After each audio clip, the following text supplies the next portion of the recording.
ಹಾಂ ಬನ್ನಿ ಫ್ರೆಂಡ್ಸ್, ನಾನಿವತ್ತು ಪಾಲಕ್ ಸೊಪ್ಪು ಹಾಕಿ ನುಗ್ಗೆಕಾಯಿ ಸಾಂಬಾರು ಮಾಡ್ತಾಯಿದ್ದೀನಿ. ನೋಡಿ, ಇವಾಗ ನುಗ್ಗೆಕಾಯಿನ ನಾನು ಸಿಪ್ಪೆ ಎಲ್ಲ ತೆಗೆದು ಕ್ಲೀನ್ ಮಾಡಿ ಇಟ್ಕೊಂಡಿದ್ದೀನಿ.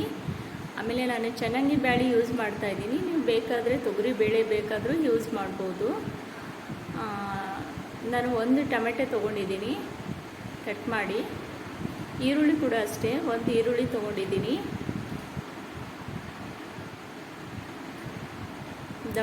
ದಪ್ಪ ಕಟ್ ಮಾಡ್ಕೊಂಡಿದ್ದೀನಿ. ಆಮೇಲೆ ಬೆಳ್ಳುಳ್ಳಿ, ಒಂದು ಗಡ್ಡೆ ಬೆಳ್ಳುಳ್ಳಿ ಹಾಕ್ತಾಯಿದ್ದೀನಿ ಸಿಪ್ಪೆ ತೆಗೆದು.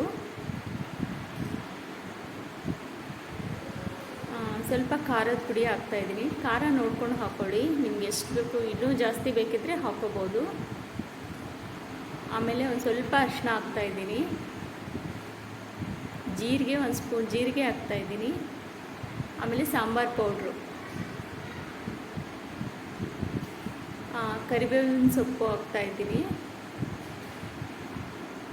ಆಮೇಲೆ ಪಾಲಕ್ನ ಕ್ಲೀನಾಗಿ ತೊಳೆದ್ಬಿಟ್ಟು ನಾನು ಈ ಥರ ಕಟ್ ಮಾಡ್ಕೊಂಡು ಹಾಕ್ತಾಯಿದ್ದೀನಿ. ಒಂದು ಕಟ್ಟು ಇದೆ ಪಾಲಕ್ಕು. ಇವಾಗ ನೀರು ಹಾಕಿ ನಾನು ಇದನ್ನು ಚೆನ್ನಾಗಿ ಬೇಯಿಸ್ಕೊತಾ ಇದ್ದೀನಿ. ನೋಡಿ, ಇವಾಗ ನಾನು ಕುಕ್ಕರಲ್ಲಿ ಬೇಯಿಸ್ಕೊತಾ ಇದ್ದೀನಿ.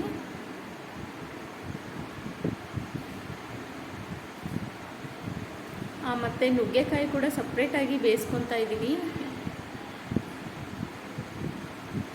5 ಇಲ್ಲ 10 ನಿಮಿಷ ನುಗ್ಗೆಕಾಯಿನ ಚೆನ್ನಾಗಿ ಬೇಯಿಸಿ. ಒಂದು ಟೊಮೆಟೊ, ಈರುಳ್ಳಿ ಕಟ್ ಮಾಡ್ಕೊಂಡಿದ್ದೀನಿ ಒಗ್ಗರಣೆಗೆ. ನೋಡಿ, ಇವಾಗ ಚೆನ್ನಾಗಿ ಬೇಯ್ತಾ ಇದೆ ನುಗ್ಗೆಕಾಯಿ, ಮತ್ತು ಸಾಂಬಾರು ಕೂಡ ಬೇಳೆ ಕೂಡ ಚೆನ್ನಾಗಿ ಬೆಂದಿದೆ. ಸೊಪ್ಪು ಬೇಳೆ ಎರಡೂ ಕೂಡ ಚೆನ್ನಾಗಿ ಬೆಂದಿದೆ.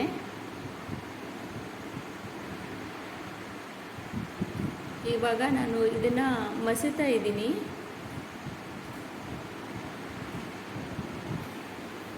ನೋಡಿ, ಇವಾಗ ಇಷ್ಟ ಆದರೆ ಸಾಕು.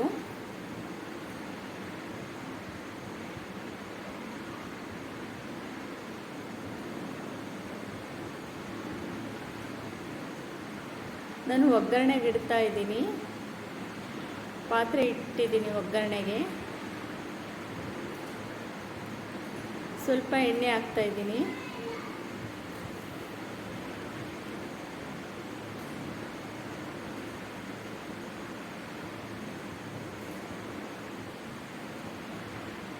ಸಾಸಿವೆ, ಜೀರಿಗೆ ಎರಡೂ ಮಿಕ್ಸ್ ಹಾಕ್ತಾಯಿದ್ದೀನಿ. ನೋಡಿ,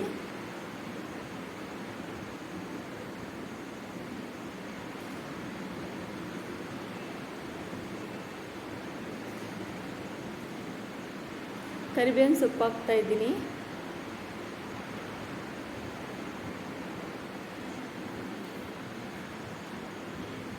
ಆಮೇಲೆ ಒಂದು ಈರುಳ್ಳಿ ಹಾಕ್ತಾಯಿದ್ದೀನಿ.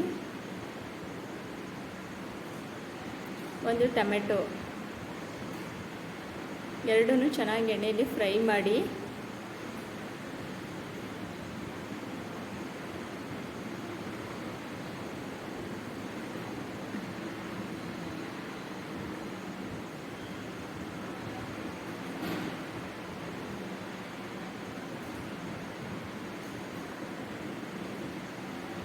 ನೋಡಿ, ಇವಾಗ ಚೆನ್ನಾಗಿ ಫ್ರೈ ಆಗಿದೆ. ಸ್ವಲ್ಪ ಅರಿಶಿನ ಪುಡಿ ಹಾಕ್ತಾಯಿದ್ದೀನಿ.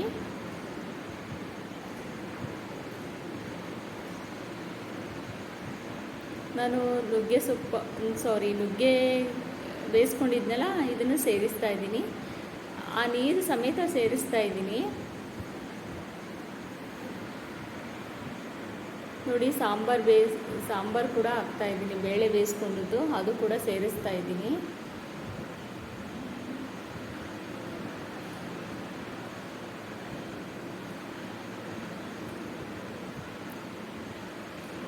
ಸಾಂಬಾರು ರೆಡಿ ಆಗ್ತಾ ಇದೆ. ಚೆನ್ನಾಗಿ ಕಲಸಿ.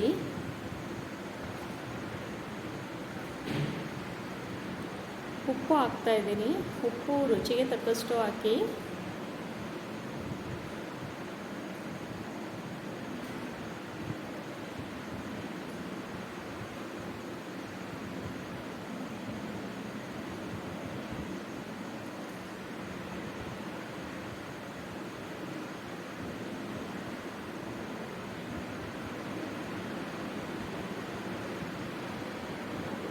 ನೀವು ನೀರನ್ನು ನೋಡ್ಕೊಂಡು ಹಾಕ್ಕೊಳ್ಳಿ.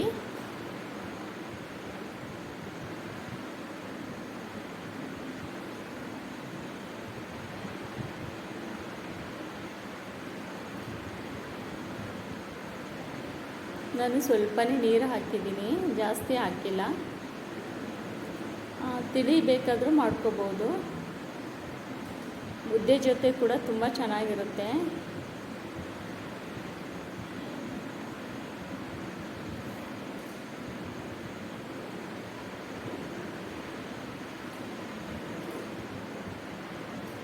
ದೋಸೆ ಇಡ್ಲಿಗೂ ಕೂಡ ಈ ಸಾಂಬಾರು ತುಂಬ ಟೇಸ್ಟಾಗಿರುತ್ತೆ.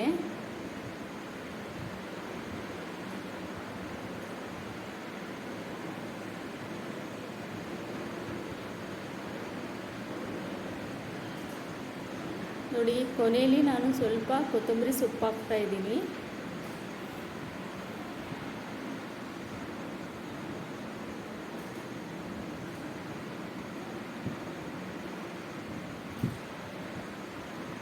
ನೀವು ಕೂಡ ಒಂದ್ಸಲ ಟ್ರೈ ಮಾಡಿ, ಹೇಗಾಗಿದೆ ಅಂತ ಕಮೆಂಟ್ ಬಾಕ್ಸಲ್ಲಿ ಹಾಕಿ ಫ್ರೆಂಡ್ಸ್. Thank you.